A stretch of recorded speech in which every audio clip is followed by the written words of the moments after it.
그때 헤로데는 사람을 보내어 요한을 붙잡아 감옥에 묶어둔 일이 있었다. 그의 동생 필리포스의 아내 헤로디아 때문이었는데 헤로데가 이 여자와 혼인하였던 것이다. 그래서 요한은 헤로데에게 동생의 아내를 차지하는 것은 옳지 않습니다 하고 여러 차례 말하였다. 헤로디아는 요한에게 앙심을 품고 그를 죽이려고 하였으나 뜻을 이루지 못하였다. 헤로데가 요한을 의롭고 거룩한 사람으로 알고 그를 두려워하며 보호해 주었을 뿐만 아니라 그의 말을 들을 때에 몹시 당황해하면서도 기꺼이 듣곤 하였기 때문이다. 그런데 좋은 기회가 왔다. 헤로데가 자기 생일에 고관들과 무관들과 갈릴레아의 유지들을 청하여 잔치를 베풀었다. 그 자리에 헤로디아의 딸이 들어가 춤을 추어 헤로데와 그의 손님들을 즐겁게 하였다. 그래서 임금은 그 소녀에게 무엇이든 원하는 것을 나에게 청하여라, 너에게 주겠다 하고 말할 뿐만 아니라 내가 청하는 것은 무엇이든 내 왕국의 절반이라도 너에게 주겠다 하고 굳게 맹세까지 하였다. 소녀가 나가서 자기 어머니에게 무엇을 청할까요? 하자 그 여자는 세례자 요한의 머리를 요구하여라 하고 일렀다. 소녀는 곧 서둘러 임금에게 가서 당장 세례자 요한의 머리를 쟁반에 담아 저에게 주시기를 바랍니다 하고 청하였다. 임금은 몹시 괴로웠지만 맹세까지 하였고 또 손님들 앞이라 그의 청을 물리치고 싶지 않았다. 그래서 임금은 곧 경비병을 보내어 요한의 머리를 가져오라고 명령하였다. 경비병이 물러가 감옥에서 요한의 목을 베어 머리를 쟁반에 담아다가 소녀에게 주자 소녀는 그것을 자기 어머니에게 주었다. 그 뒤에 요한의 제자들이 소문을 듣고 가서 그의 죽음을 거두어 무덤에 모셨다. 주님의 말씀입니다. 찬미 예수님, 바깥에 한 분 서성이던데 들어오셨나 모르겠다. 네. 자, 오늘 복수와 복음을 한번 살펴봅시다. 들어오셨죠? 네. 지금 없습니다. 독서한 내내 왔다 갔다 하시더라고요. 자, 공부 잘하는 친구에게 공부하라는 소리를 할 필요가 있습니까? 없죠? 공부를 안 할게 공부를 하라고 하는 겁니다. 그러면 여기에서 문제가 발생한 곳은 공부를 하라고 하는 사람입니까? 공부를 하지 않고 있는 사람입니까? 후자죠.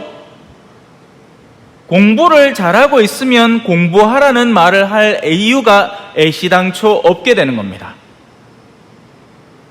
의로운 이들이 말을 하고 사람들에게 무언가를 가르치려고 하는 것은 그들이 성가셔서, 그러니까 성깔이 못돼 먹어서 그냥 괜히 사람들을 괴롭히고 싶어서가 아니라 그렇게 할 때 그들에게 좋은 결과가 맺어지고 그들이 공부를 안 해서 얻게 되는 결과보다도 공부를 해서 얻게 되는 더 긍정적인 결과가 있으니 공부를 하라고 가르침을 주는 겁니다. 여기까지 이해되시죠? 그게 의인들의 운명입니다. 왜? 흔히 의인들은 그렇게 하지 않는 이들에게 조언을 하면서 어떻게 되느냐? 반대를 받고 욕을 먹습니다. 선생님들 중에, 자, 우리가 예를 들어 고등학생 때 몇몇이 모여가지고 고등학생들이 아직 기대기에 이 솜털도 보송보송한 기 모지가 저거끼리 술 한잔을 하겠다고 모지 있어요. 근데 걔들 입장에서는 선생님이 그래 너 그래나 뭐 젊을 때 그럴 수 있지 하고 넘어가주는 선생님은 좋은 선생님. 얘들아 너희 지금 이 나이 때부터 이러면 나중에 굉장히 곤란해진단다. 술이라는 것은 굉장히 중독되기 쉬운 어떤 도구이고 너희들이 현명하게 절제와 더불어서 그것을 배우지 않으면 큰일이 난단다 라고 선생님이 가르치면 저 쌤은 나쁜 쌤, 우리를 괜히 귀찮게 하고 우리가 욕구하고 원하는 것을 못 들어주게 하는 선생님, 이렇게 되는 겁니다. 오늘 세례자 요한의 순환의 기념입니다. 세례자 요한은 이 중심을 올곧게 잡고 있었고, 그렇지 않은 이들에게 그렇게 살면 안 된다는 조언을 하고 있었어요. 그래서 예레미야서 안에는 그렇게 하는 너희의 마음 속에 너희가 굳건한 마음을 지녀야 된다. 왜? 그렇게 하는 너희의 마음은 나의 마음과 맞닿아 있기 때문에 내가 너를 뒷받침해 주겠다. 내가 너의 백이 돼 주겠다, 이 말입니다. 왜? 사람이 뒤에 백이 있으면 든든하잖아요. 그죠? 예? 뭐 논일해 갖고 오늘 전부 다 가뭄이 들었는데 저수지의 물을 내 논에 끌어당기고 싶은데, 근데 정식 같으면 골고루 받아가야 되는데 내 논에 한참 땡기고 싶은 기라, 그걸 아전인수라고 하죠. 근데 그럴 때 이 공공기관에 누구하고 잘 알아가지고 눈 한번 감아줬어 해가 내한테 쫙 땡기면 그게 어마어마한 이득이 된단 말입니다. 그래서 내 뒤에 누구를 업고 있느냐 하는 것은 내가 어마어마한 생활하는데 큰 힘이 되고, 그래서 사람들은 권력을 사랑하는 거예요. 권력가와 친교를 맺고 싶어하고 친목을 도모하고 싶어하는 겁니다. 실제로는 그 권력가를 증오하면서 말이죠. 하지만 하느님을 진정으로 등에 업고 있는 사람이야말로 진정한 권력을 등에 업고 있는 사람이 되죠. 하지만 이런 이들은 흔히 세상에서 어떻게 드러난다? 순환당하는 사람, 십자가에 못 박히는 사람으로 드러나는 겁니다. 왜? 진리를 전하고 선으로 사람들을 인도하려고 하기 때문이죠. 자, 이제 이걸 제쳐놓고 이제 재밌는 부분을 들어가는데, 여러분에게 집중력이 얼마나 있는지 모르겠습니다만 한번 시작해 봅시다. 세례자 요한이 의인이라는 건 알았어요. 세례자 요한은 그릇된 이들을 바람직하게 이끌어준다는 것도 알았고, 그런 이들이 수모와 순환을 당한다는 것도 알았습니다. 그럼 이제 반대편에는 누가 있죠? 악이 존재합니다. 자, 오늘 복음에서 여러 종류의 악의 모습들이 등장을 하지만 원흉이라고 부를 수 있는 존재가 있습니다. 보통 남편들은 순진하죠. 순진한 애가 마누라가 하락하는 대로 합니다. 예.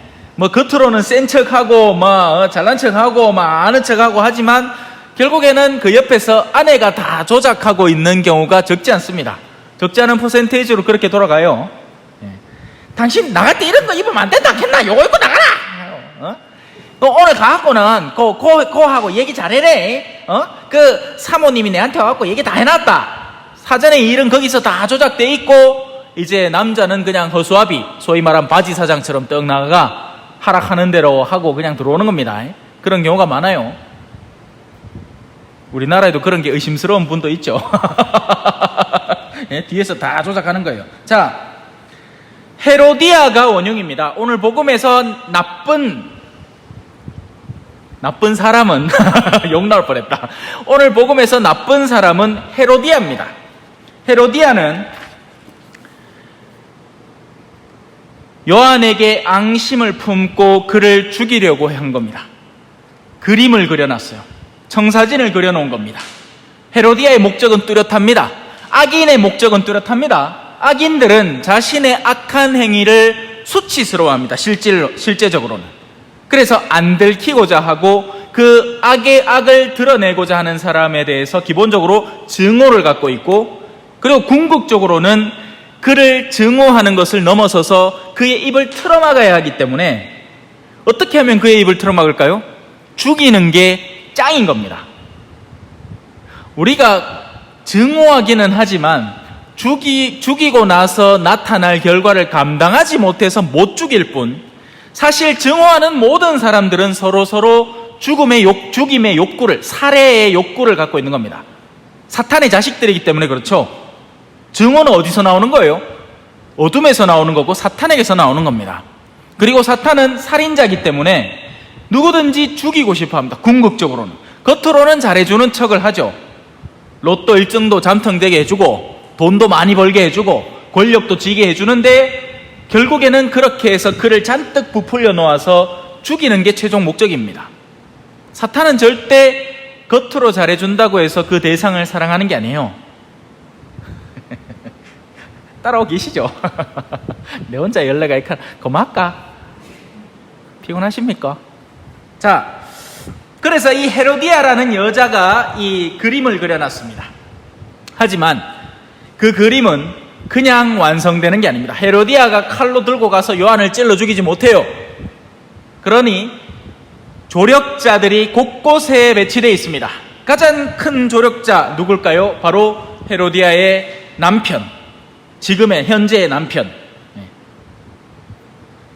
원래는 자기 동생의 오빠니까 뭐죠? 형부인가? 어떻게 되지? 맞나요? 형부죠. 그 형부하고 결혼한 거야. 그래서 지금 요한이 그렇게 하면 안 된다, 동생의 아내를 차지하는 것은 옳지 않다고 자꾸 조언을 하니 헤로디아가 그림을 그려버린 겁니다. 저마 죽여버려야지 조용해지겠구나, 저놈의 입을 틀어막아야겠구나. 기회가 온 겁니다. 어떤 기회가요? 이 헤로데라는 인물은 사실은 긴가민가하고 있었어요. 헤로디아하고 결혼은 해서 악에는 가담하고 있지만 다른 한편으로 세례자 요한의 말이 옳다고 생각을 하고 그의 말에 귀를 기울이면서 마음은 아프지만 그래도 귀는 기울이고 들어준단 말입니다. 그러니까 어정쩡한 위치였어요. 하지만 이 헤로데는 다른 한편으로 허영심과 교만이 가득한 사람, 권력에 심취해 있던 사람인 겁니다. 그런 그의 생일날이 되어 고관들과 무관들과 갈릴레아 유지들, 돈 많은 사람들이 다 모인 겁니다. 그 말은 뭐예요? 이제 나의 허영이 채워질 순간이 온 거예요. 악의 기회가 늘어날수록 진리를 충실히 실행할 기회가 줄어들겠죠. 인간은 한계가 있으니까요. 인간이라는 그릇은 조그만해서 뭔가를 가득 담아 놓으면 다른 게 담길 자리가 없는 겁니다. 세속적인 욕심을 가득 내면 거룩한 것을 담아낼 기회가 없어지는 거죠. 동네 아줌마들하고 모여가 화투 칠 시간은 한 3시간 있는데 그 간호하면 기도할 시간은 없단 말이야. 화투가 얼마나 재밌는데 그 시간을 빼고 기도를 해. 그죠? 아이라고는 안 하네. 아이라고 뭐하지 뭐. 그죠? 그 재밌는 시간을 누려야지. 그러고 기도는 이제 나중에 핑계 대갖고 이제 다 뒤로 몰아가 흐지부지 그냥 자다가 기도하면 천사가 대신해 준다 하더라 뭐 이렇게 해서 하면서 그냥 잔치국수 말아먹듯이 그냥 대충 해쁘고, 화토는 열과 성을 다해서 쳐야 됩니다. 왜? 지금 이 내 돈이 왔다 갔다 하는 파인게, 그죠? 요거 잘못 치면 안 돼. 이기기도 이겨야 되겠고 돈도 따야 되겠고 막 그래 막 혈안이 돼가 합니다. 자, 그런 식의 헤로데의 허영이 준비된 겁니다. 하지만 여기서 또 멈추지 않습니다. 헤로디아에게는 딸이 하나 있는데 흔히 이제 살로메라고 알려져 있습니다. 이 딸이 그 동네에 모여있는 사람들이 그냥 초등학생이 나왔고 산토끼 촉기약 한다고 박수 쳐주나? 아니거든요. 굉장히 농염한 복장에 아주 야시리한 춤을 잔뜩 연습해와서 그 허영심과 음탕함과 탐욕과 이기심에 가득 차 있는 이들을 만족시켜 준 겁니다. 우리는 어린 시절부터 성소를 꿈꿔서 거룩한 삶을 희망을 하고 다른 이들을 어떻게 도와줄까를 꿈꿔보는 삶에 내 시간을 할애할 수도 있고, 반대로 사람들을 홀려서 사람들 안에 있는 목적을 얻어내고자 하는 그런 허황함에 빠져들 수도 있는 겁니다. 요즘 젊은 애들이 그렇죠. 온갖 그 인터넷에 뭐 사람들 홀리는 영상들 만들라고 막 쓸데없는 춤 막 하고 막 6학년 때부터 막 입술구리를 막 볼가이 칠해가 화장하는 법을 배우고, 그게 다 뭐예요? 머릿속에 썩은 게 가득하다는 겁니다. 그 시간을 내가 내 삶을 향후 어떻게 준비를 할까, 어떻게 하는 것이 바른 삶일까를 고민하지 않는다고요. 어떻게 하면 친구들 사이에서 주목받을까, 어떻게 하면 인기를 얻을까, 어떻게 하면 돈을 더 많이 벌까, 이런 썩은 생각들이 그 안에 들어차기 시작하는 거죠. 바로 이 살로메라는 헤로디아의 딸이 그 위치에 접해 있는 겁니다. 자, 만족되었습니다. 임금이 저 딸 때문에 주변 사람들이 전부 다 찬사를 던지고 있으니, 야, 그래, 그 야시리한 복장을 하게다가 뭐 춤도 막 오만상 사람들을 유혹하는 춤을 춰놨디 막 내가 어깨에 뽕이 들어간 거예요. 아, 그래. 너에게 나라의 반이라도 주마. 사람들 앞에서 공공연하게 쓸데없는 약속을 합니다. 거부할 수 없는 덫을 자기 스스로 놓은 거죠. 왜? 허영심이 가득했으니까. 누구 하나 시키지 않았어요. 자기가 스스로 한 겁니다. 그냥 그래 잘했다 들어가거라 했으면 끝날 일인데 나라의 반이라도 주마. 뭐든지 청해라. 이 살로메가 누구에게 쫓아가느냐? 엄마에게 쫓아갑니다. 정말 자신의 앞으로의 삶을 염려를 했다면 자신을 바람직하게 가르쳐왔던 어떤 가정교사나 누가 있었으면 그에게 가서 무엇이 바람직한 선택일까요를 물었겠지만 이 아이는 엄마, 평소에도 늘 허영심에 가득하고 얘야 몸을 예쁘게 단장하려면 이렇게 해야 된단다, 남자를 꼬시려면 이렇게 해야 된단다, 온갖 것들을 가르치는 악함을 가르치는 엄마에게 쫓아가서 묻습니다. 무엇을 청할까요? 뭘 청하겠다고 할까요? 이 여자는 그림을 벌써 그려놓은 겁니다. 그 여자의 내면 속에는 누구 하나가 죽어나가는 결과밖에는 없는 겁니다. 세례자 요한의 목을 청해라. 자, 이 살로메는 어머니, 그건 그 사람을 죽이는 일이잖아요. 안 됩니다. 그렇게는 못합니다. 하지만 그렇게 하지 않습니다. 엄마가 그걸 원해요? 저도 동참을 하죠. 한 팀인 겁니다. 우리 주변에 흔히 일어나는 일입니다. 예를 들어서 자매님들 한 서너이서 모여가지고 남편 욕을 시작을 합니다. 어떻게 하는 게 바람직할까요? 아이고 그 자매요, 그런 얘기는 자꾸 하면 안 된다. 우리가 그 남편을 본 적도 없고 근데 그래 자꾸 욕을 우리한테 삼아 그 남편이 우리한테 뭐가 되노? 그러면 안 된다. 이렇게 얘기한 사람 아무도 없습니다. 맞자, 힘들자, 그래 네 남편 때문에 괴로워 죽을 뻔했지, 그래 맞다, 그 죽일 놈이다, 그자? 그자? 이렇게 하고 앉았습니다. 전부 다 같은 동급의 살로메가 되는 거죠. 범죄를 조장을 하고 그것을 강화시키는 활동을 하는 겁니다. 아니라고 못하는 거예요. 우리의 내면에 그대로 담겨 있는 겁니다. 헤로데의 허영심도 우리에게 있고 헤로디아의 증오도 우리의 내면에 있고 죽이고 싶지만 그럴 방법이 없어서 참고 있는 우리들이 있고 그리고 살로메의 허황한 마음, 허영을 뒤쫓아가는 마음이 우리의 내면에 있어서 그런 박자들이 탁탁탁 맞아떨어지니 의인이 세례자 요한은 여기에서 한마디도 안 합니다. 그죠? 네. 세례자 요한은 죽음을 당하게 되는 거죠. 임금은 몹시 괴로웠지만 맹세까지 하였고 또 손님들 앞이라 그의 청을 물리치고 싶지 않았다. 임금은 마지막 결정권을 가지고 있었습니다. 얘야, 나라의 반이라도 주겠지만 한 사람의 생명을 빼앗아가는 것은 내가 이 자리에 살 결정은 아닌 것 같구나. 아니요, 그렇게 하지 않았습니다. 그의 허영과 자존심과 권위가 더 소중했기 때문에 그렇게 해라 라고 하는 거죠. 과연 우리는 어떤 결정들을 내리고 있을까요? 우리에게는 어떤 현실이 우리 앞에 드러나 있을까요? 물론 우리가 누구를 죽이라는 결정은 하지는 않겠으나 의인의 결정을 존중하라라는 정도는 얘기해 줄 수 있는 겁니다. 하지만 우리는 그렇게 하고 싶지 않은 경우가 더 많고 사람들의 어둠에 찬동을 던져주고 싶은 때가 더 많은 거죠. 경비병이 물러가 감옥에서 요한의 목을 베어 머리를 쟁반에 담아다가 소녀에게 주자 소녀는 그것을 자기 어머니에게 주었다. 악이 결행되고 그 악의 결과물이 살로메에게, 살로메는 그 결과물을 그 원흉인 헤로디아에게 줘서 책임의 소재를 분명하게 합니다. 아멘.